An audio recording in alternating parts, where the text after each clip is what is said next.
Film पृथ्वी पर मंडराते बादलों के दृश्य से शुरू होती है। मेरी सलाह है कि किसी भी स्थिति में घबराएं नहीं। अब बर्फ के मैदान में एक गुजरती ट्रेन दिखाई दे रही है और मुख्य पात्र लिजियल वहां है। यह युग नाजी जर्मनी द्वितीय विश्व युद्ध का है। लिजियल को अपने छोटे भाई की ट्रेन में मृत्यु का समाचार मिलता है, जिसे ट्रेन के रुकने वाले स्थान पर दफना दिया जाता है। अब जर्मनी में 1938 का समय दिखाया गया है और लिजियल एक कार में बैठकर बर्फ के मैदान से गुजरती है। दरअसल वह अपने नए पालक माता पिता के पास जा रही है। माता का नाम रोजा और पिता का नाम हंस है। वह अपने घर पहुंचती है। अगली सुबह हंस एक संगीत वाद्य यंत्र बजा रहा है और जब लिजियल नीचे आती है तो वह उसे गुड मॉर्निंग कहता है। रोजा ने लिजियल से कहा कि वह मुझे माँ कहे और हंस को पापा कहे। थोड़ी देर बाद किसी ने दरवाजा खटखटाया। वहां रूडी नाम का एक बच्चा था। बाद में वह लिजियल का सबसे अच्छा दोस्त बन जाता है। लिजियल रूडी के साथ स्कूल जाती है। जब रूडी और लिजियल स्कूल पहुंचते हैं और कक्षा में जाते हैं तो वे शिक्षक के सामने खड़े बच्चों को पाते हैं। शिक्षिका ने लिजियल का नाम पूछा और उसे चाक दी ताकि वह बोर्ड पर अपना नाम लिख सके। लिजियल अनपढ़ है, इसलिए उसने बोर्ड पर 3 क्रॉस का निशान लगाया है, जिससे हमें पता चलता है कि लिजियल लिखना नहीं जानती। सभी बच्चे मजाक करते हैं, लेकिन शिक्षक सभी को चुप रहने को कहते हैं और लिजियल को अपनी सीट पर जाने को कहते हैं। इसके बाद लिजियल घर वापस आती है और उसकी माँ उसे अंदर ले जाती है। रात को लिजियल के पिता उसे शुभ रात्रि कहते हैं और देखते हैं कि लिजियल के पास एक किताब है। हंस पूछता है, क्या यह वास्तव में तुम्हारा है? लिजियल जवाब देती है, यह हमेशा मेरा है, यह मेरे भाई का है।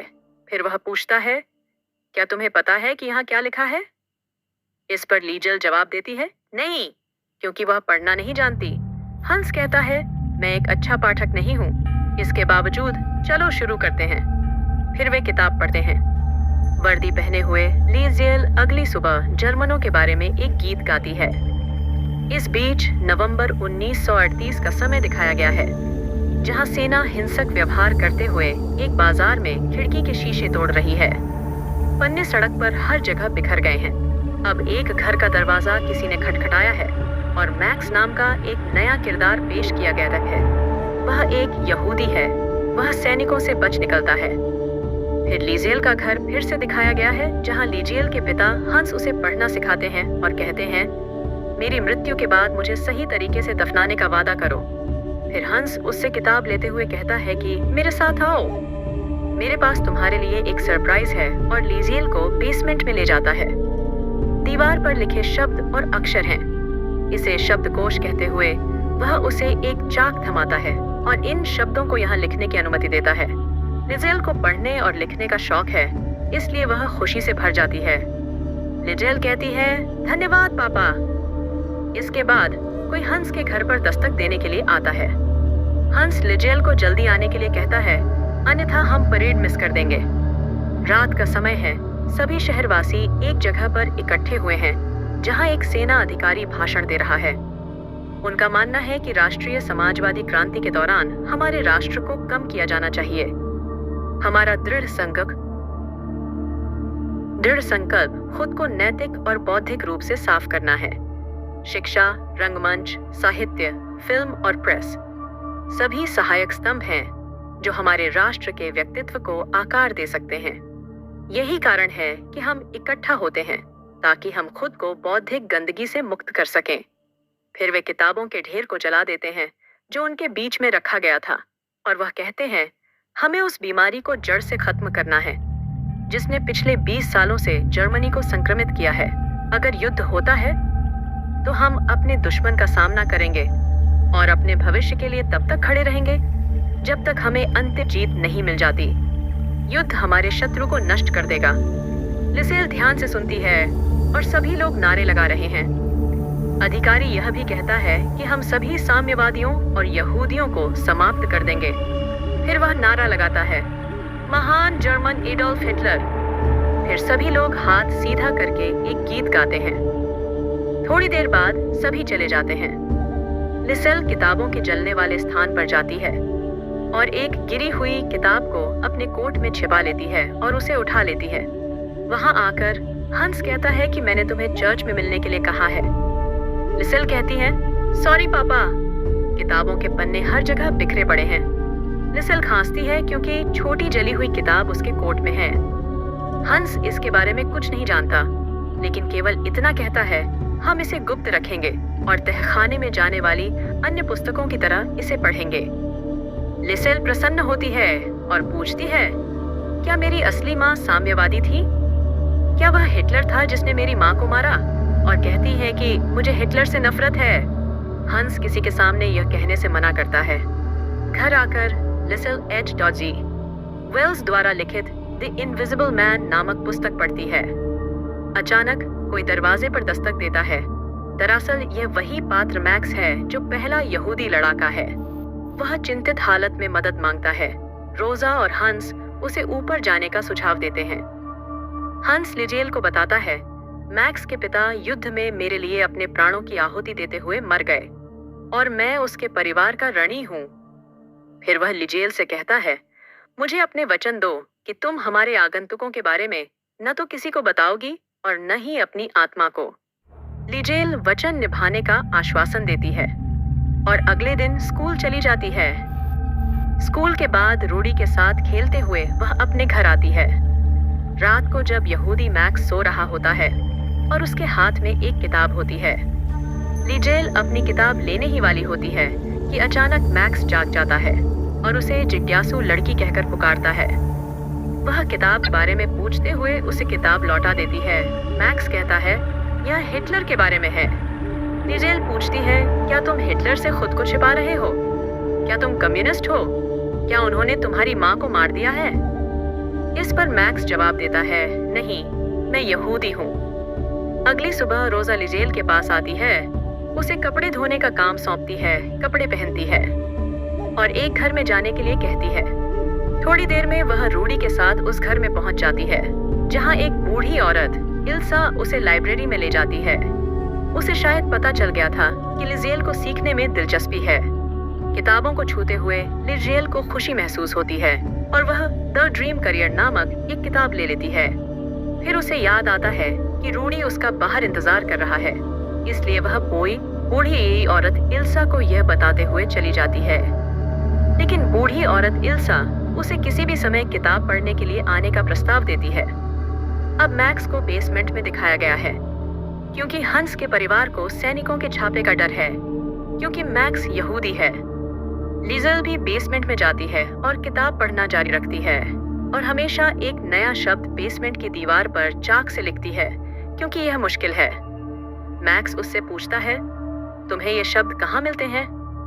इस पर लिजेल इसे एक रहस्य बताती है। बाद में वह जगह बताती है जहां वह किताब पढ़ने जाती है और इसे याद करती है। इसके बाद मैक्स लिजेल को एक किताब उपहार में देता है। वह कहता है, मैंने अपने धर्म से सीखा है कि हर जीवित प्राणी, हर पत्ता और हर पक्षी सिर्फ उसी तरह जीवित है जैसे वे हैं जीवन के गुप्त शब्द हैं। अगर हम मिट्टी और खुद के बीच अंतर बताना चाहते हैं तो हमें शब्दों का उपयोग करने की आवश्यकता है। शब्द जीवन के लिए आवश्यक हैं। धीरे धीरे स्नोफॉल ठंड बढ़ाता है और मैक्स बेसमेंट के ठंडे तापमान के कारण बीमार पड़ जाता है। अब लिजेल को लगता है मैक्स मर जाएगा और वह अपने मृत भाई की पिक उस पर रख देती है और हमेशा की तरह किताबें पढ़ती है। H.G. वेल्स द्वारा द इनविजिबल मैन। एक अजनबी फरवरी में यहाँ पहुंचा। उस समय तेज हवाएं चल रही थीं और बर्फबारी हो रही थी। जब तक वह मर नहीं जाता, कोई भी उसके बारे में नहीं जान सकता। बाद में लिजेल खिड़की के माध्यम से चुपके से बूढ़ी महिला के घर के पुस्तकालय में जाती है और एक किताब चुरा लेती है, क्योंकि इल्सा का पति उसे कपड़े धोने की सेवाओं का उपयोग करने से मना करता है। समय बीतने के साथ वह लाइब्रेरी से छुपकर एक एक करके किताबें चुराती रहती है और रूडी को भी इसके बारे में पता चल जाता है। लेकिन वह कहती है, मैंने तो सिर्फ उधार लिया है। इसके बाद लिजेल ने रूडी को मैक्स के बारे में भी बताया। अब कई सैनिक यहूदी या कम्युनिस्ट उपस्थिति की जांच के लिए इस क्षेत्र में आते हैं। लिजेल का परिवार सतर्क है। रात के समय सैनिकों के बाहर आने पर क्षेत्र के लोग अपना बैग लेकर एक स्थान पर चले जाते हैं। मैक्स को घर पर छोड़कर रोजा और हंस भी लिजेल के साथ उस स्थान पर छिप जाते हैं। लेकिन मैक्स घर से बाहर आता है और खुशी महसूस करता है। वह खुशी से आसमान के तारों को देख रहा है कि अचानक एक सैनिक वैन उसके पास आती है। वह जल्दी से अपने आप को छुपा लेता है। वह अगले दिन वहां से चले जाने का निर्णय लेता है ताकि उसकी उपस्थिति से परिवार को कोई नुकसान न पहुंचे। मैक्स के जाने पर लिजेल दुखी हो जाती है। मैक्स रात के अंधेरे में चला जाता है। लिजेल बहुत रोती है। रोजा और हंस भी व्यथित हैं। फिर अगले दिन यह भी पता चलता है कि लिजेल की सबसे अच्छी दोस्त को भी अभिजात वर्ग के प्रशिक्षण के लिए चुना गया है। वह गर्मियों में शुरू करेंगे। इस बीच हंस को भी सेना में चयन के लिए एक पद मिल जाता है। लिजेल का कहना है हर कोई जा रहा है, यहाँ तक कि रूडी भी। हंस अपनी माँ रोजा की देखभाल करने की सलाह देती है क्योंकि वह पर्याप्त मजबूत नहीं है। हंस भी चला जाता है। काफी समय के बाद लिजेल एक किताब पकड़े हुए सीढ़ियों पर बैठी है। कुछ ही देर में रेंजर वैन वहां पहुंचती है और हंस भी आ जाता है। लिजेल उसे देखकर खुश होती है और कहती है, पापा, जैसे आप घर वापस आ गए हैं। हंस अपने घर में बैठकर लिजेल से बात करता है। लिजेल कहती है, मैं आश्चर्य से मैक्स के बारे में सोच रही थी कि वह कहाँ है। हंस भी यही कहता है। युद्ध फिर से छिड़ गया है क्योंकि ये युद्ध के दिन हैं। अगले दिन सब कुछ नष्ट हो जाता है। घर धूल में मिल जाते हैं। हर जगह लाशें बिखर जाती हैं। सब कुछ पूरी तरह नष्ट हो गया है। सैनिकों को एक जगह के नीचे एक जीवित लड़की मिली। वह लिजेल है जो बच गई है और वह घायल है और माँ पापा कहते हुए बाहर आती है। लेकिन उसका परिवार अब नहीं रहा। रोजा, हंस और रूडी सभी मर चुके हैं। वह अपनी चेतना खो देती है। होश में आने पर उसे ईंटों के नीचे एक किताब मिलती है।